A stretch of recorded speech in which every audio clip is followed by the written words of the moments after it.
Hello and welcome to our summary of the European Parliament's latest plenary session here in Brussels.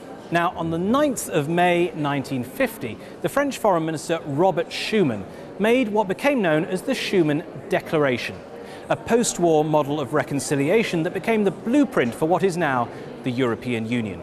A couple of years ago, for the 60th anniversary of the Schuman Declaration, we made a special report which you can see on our website in the Milestones section. Today, the 9th of May, is Europe Day, a celebration of our continent's peace and unity. Europe now faces more profound challenges than at any time since the Schuman Declaration. With the sovereign debt crisis still overshadowing Europe's efforts to recover from recession, and with many member states witnessing political upheaval, Europe Day this year has been a chance for MEPs to underline their deep commitment to a stronger and more united Europe. Our group's chairman, Joseph Daul, called on EU leaders to rise to the challenges our continent is facing. Today more than ever, we are linked to each other. We show solidarity towards each other, are responsible for each other.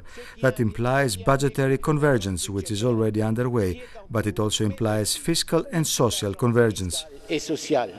Earlier, Mr. Daul held a joint press conference with European Commission President José Manuel Barroso, European Council President Herman Van Rompuy, and former European Parliament President Hans-Gert, who was also Mr. Daul's predecessor as EPP Group Chairman.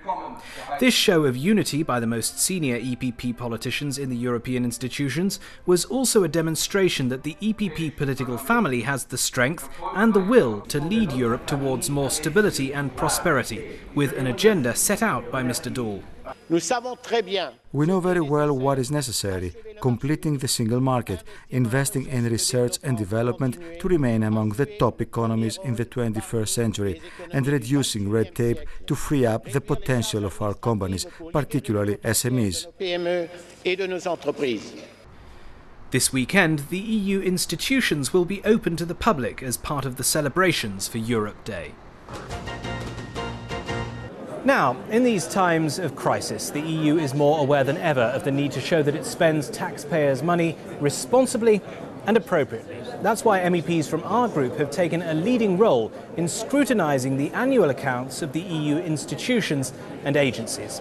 This democratic oversight ensures that the EU continues to improve its financial management.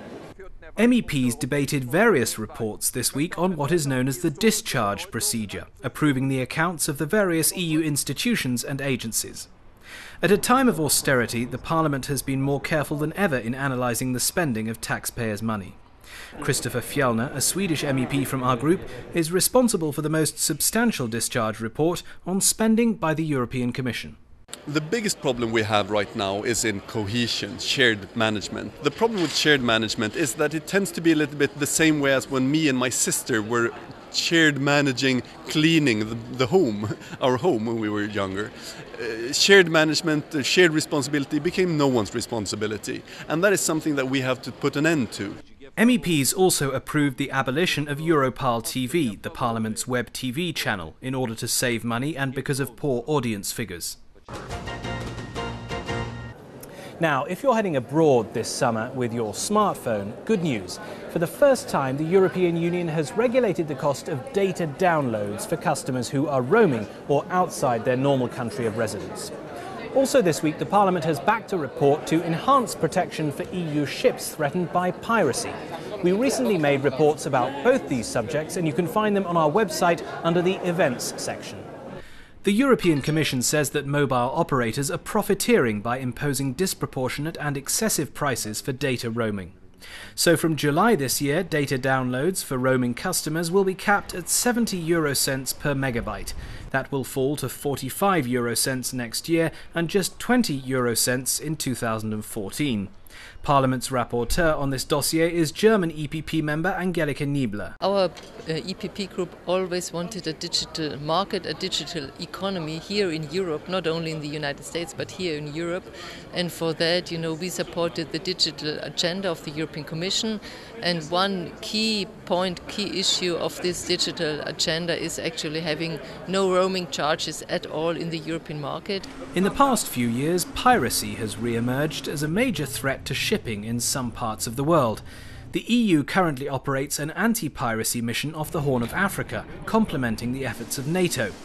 MEPs this week approved a report calling for a more effective and better coordinated approach to the problem of piracy. The report's author, EPP member from Greece Georgios Koumoutsakos, welcomed the vote as a sign of how seriously the EU now takes the threat. It's a threat to international trade, a threat to shipping, a threat to regional stability and peace. So I think that is of particular importance that European Union and the European institutions take a clear stance.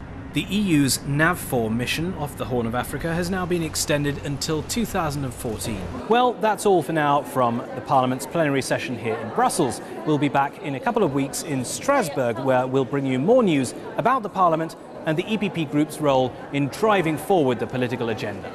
For more information about our group's activities, please visit our website, eppgroup.eu. Thanks for watching, and see you again soon.